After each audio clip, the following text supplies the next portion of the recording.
Hi there, this is Pahel Verma, and in this chapter we are going to read about US hegemony in world politics. So the first thing that we are going to look into is a period of US dominance.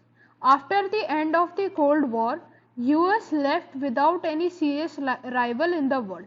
The only rival of US was the Soviet Union, and after the disintegration of USSR in 1991, there was only one superpower left in the world, that is US. We are going to understand the nature, extent and limits of this dominance. This dominance is called hegemony in this chapter. So what does the word hegemony mean?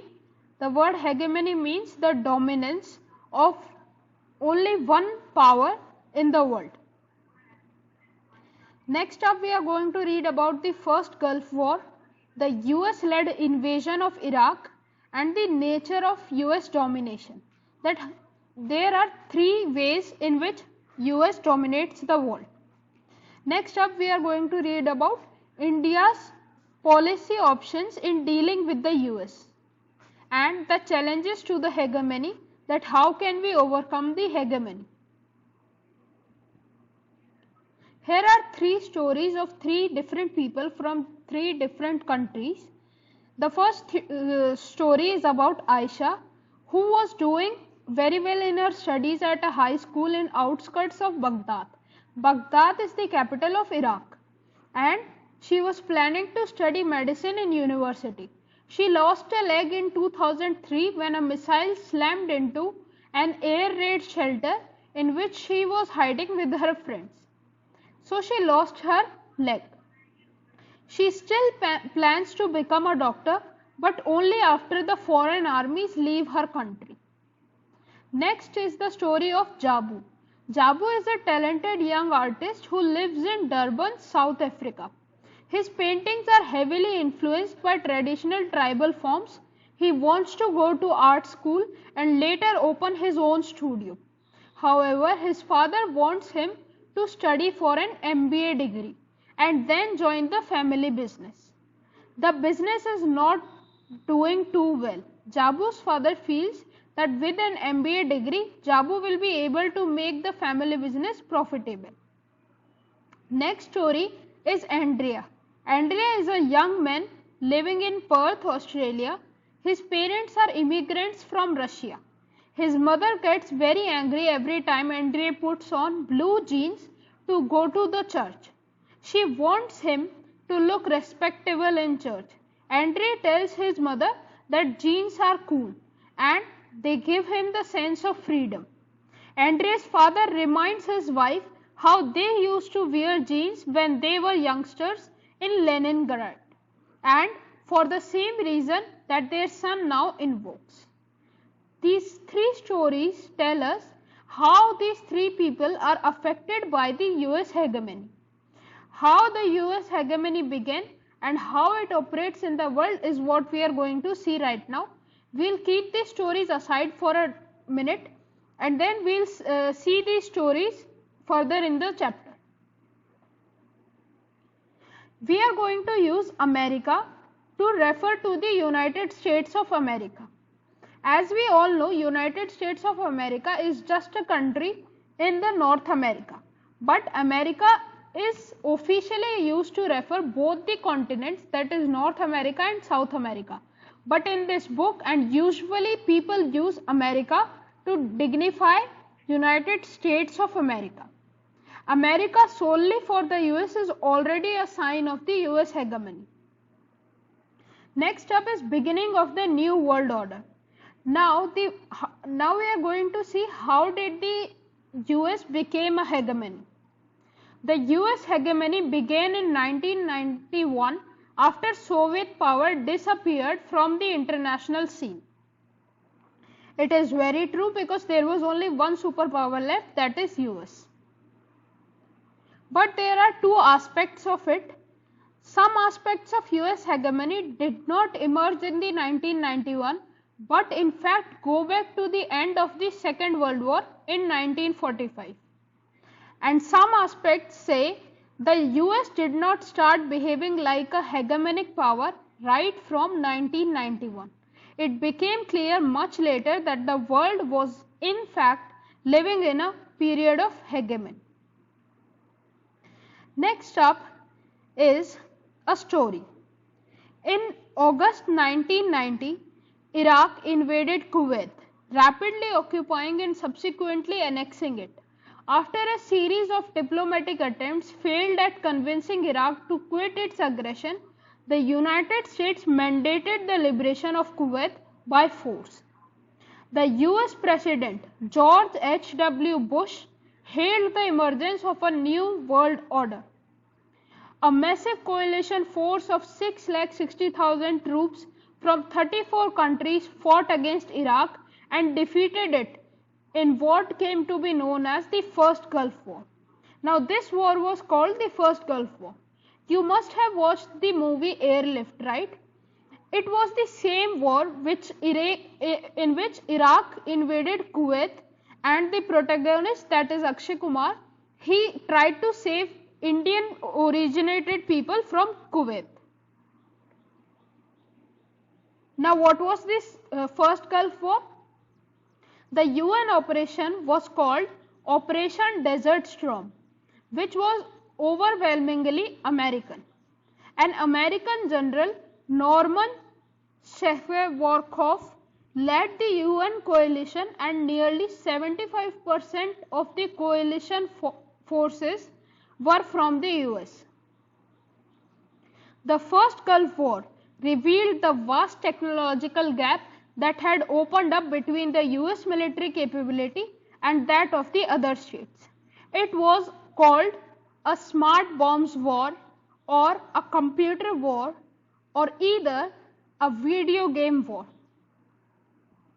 US received more money from countries like Japan, Germany and Saudi Arabia than it had spent on the First Gulf War. So the US may actually have made a profit from the war. Now are the Clinton years.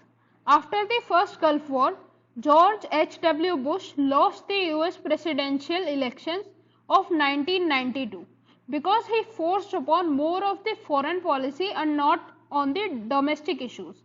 But at the same time, William Jefferson Bill Clinton of the Democratic Party, who had campaigned on domestic rather than foreign policy issues, won the presidential election.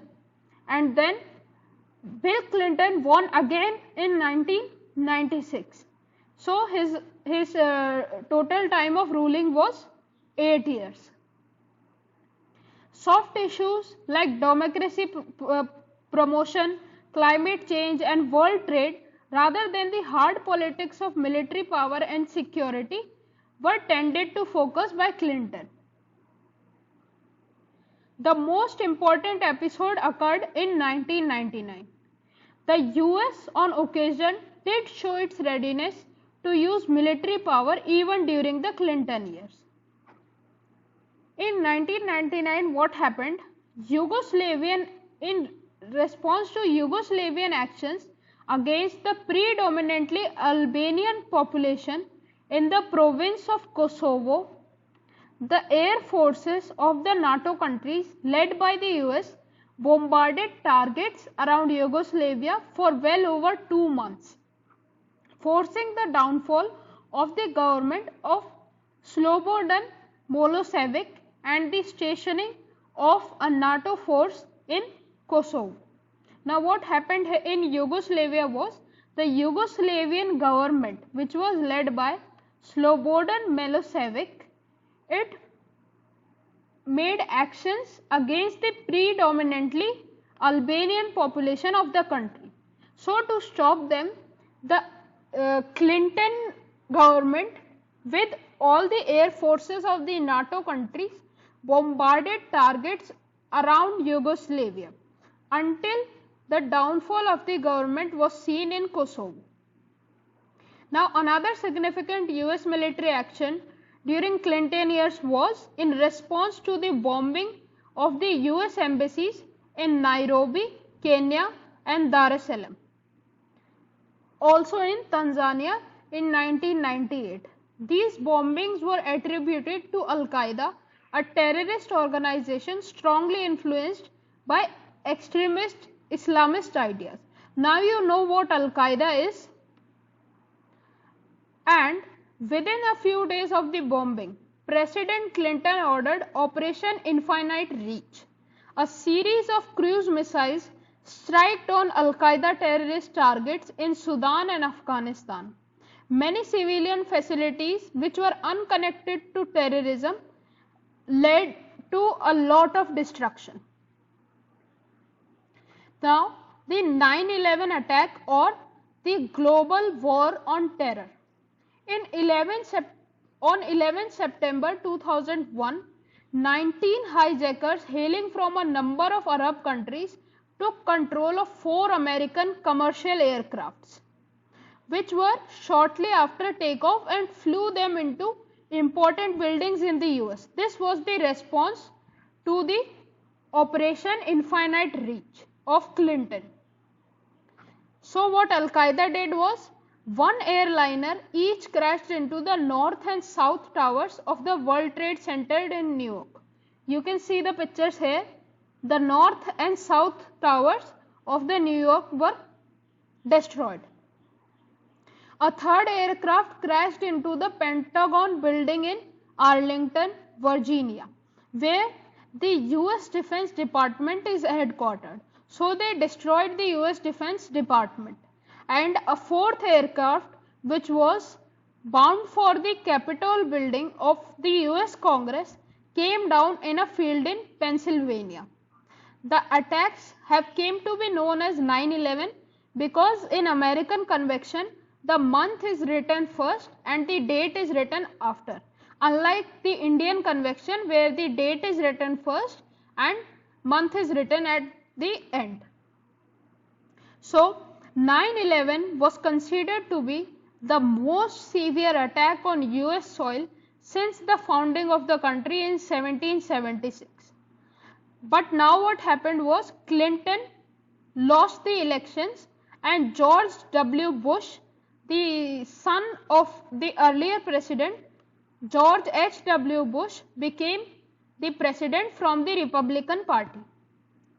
Now, in response to the global war on terror, an operation was led by George W. Bush, that was Operation Enduring Freedom, which was against all those who were suspected to be behind this attack, mainly Al-Qaeda and the Taliban regime in Afghanistan. So what they did was, they arrested people from different regions. The Taliban regime was easily overthrown, but remnants of the Taliban and Al-Qaeda have remained potent, as is clear from the number of terrorist attacks launched by them against Western targets since. The US forces made arrests all over the world, often without the knowledge of the government of the persons being arrested, transported these persons across countries and detained them into secret prisons. Some of them were brought to Guantanamo Bay, a US naval base in Cuba, such as like Kalapani jails. You might have seen the movie New York, in which the protagonist John Abraham was arrested in the same case, just because he took the photos of the north and south towers of New York. And in the last, he was encountered by the police. Next up is another US hegemony, we can say, a military power show of the US hegemony.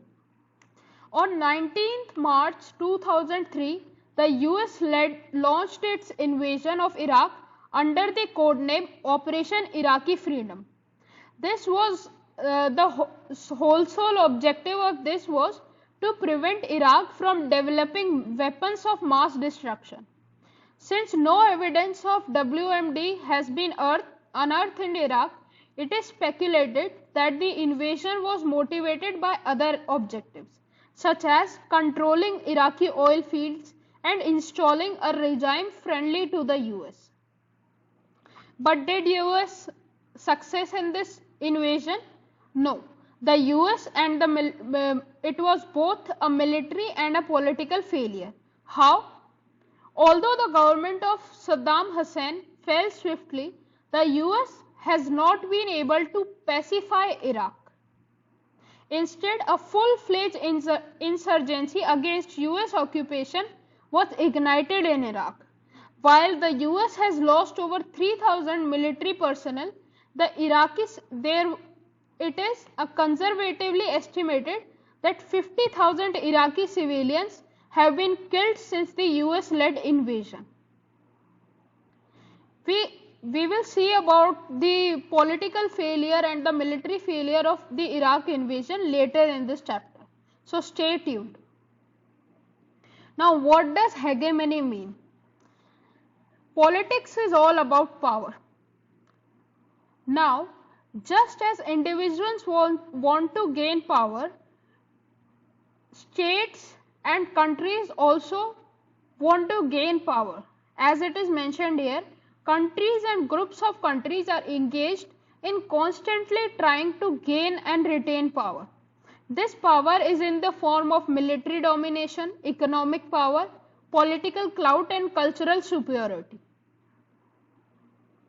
It is therefore, if we want to understand world politics, it is necessary that we understand the distribution of power among the countries of the world.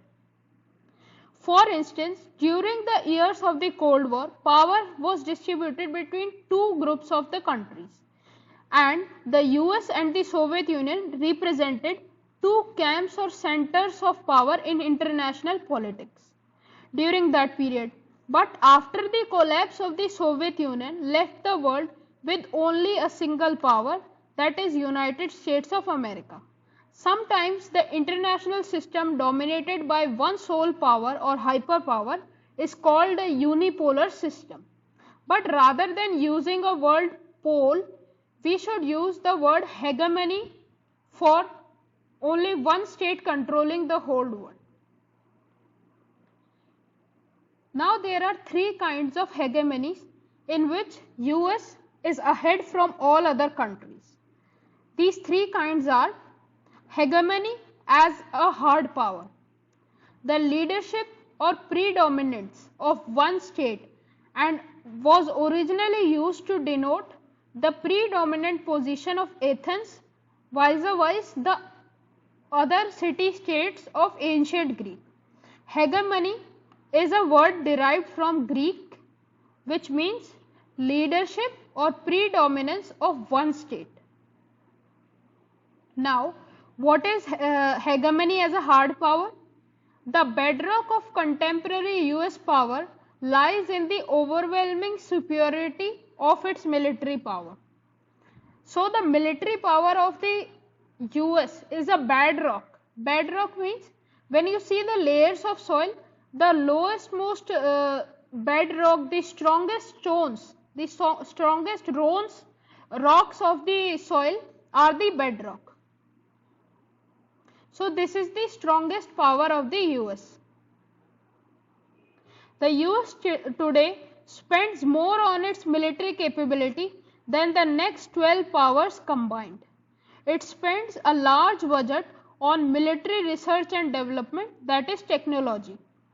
The military dominance of the US is not just based on higher military spending, but on the qualitative gap, a technological gap that no other power can at present conceivably span.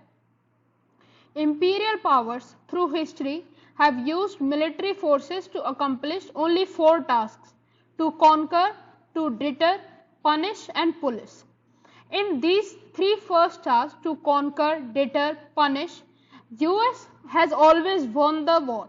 But to police, it is a serious weakness is in policing an occupied territory, which happened in the Iraq invasion of US. Now we are going to read about the structural power of US.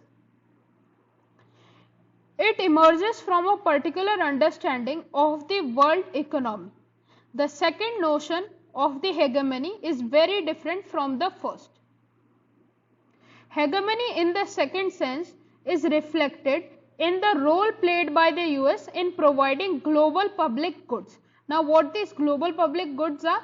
Global public goods are, by global public goods, we mean those goods that are consumed by one person without reducing the amount of the good available for someone else. For example, fresh air, roads are examples of public goods. A global public good are sea lanes for communication. Another global public good is free trade in an open world economy would not be possible without open sea lanes of communications.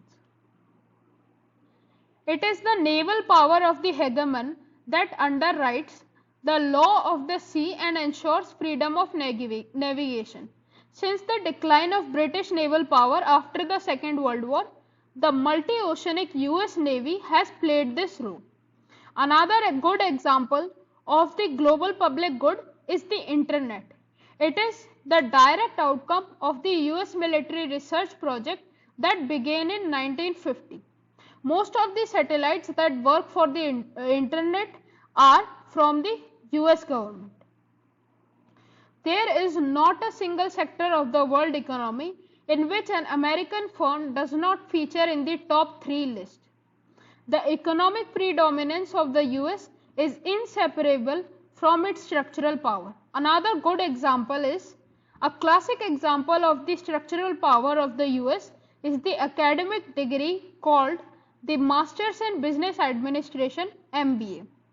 The idea that business is a profession that depends upon skills that can be taught in a university is uniquely American.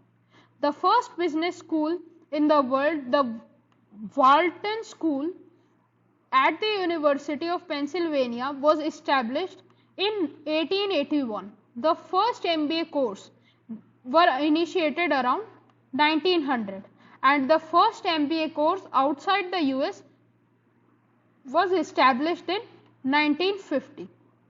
As we have seen in the earlier story of Jabu, this takes us back to our South African friend Jabu. Structural hegemony explains why Jabu's father is insisting that his son gives up painting and studies for the MBA instead. For the next part, hegemony as a soft power, we'll learn this in the second part of the video. Thank you for watching. Kindly like, comment and subscribe for any queries. See you later.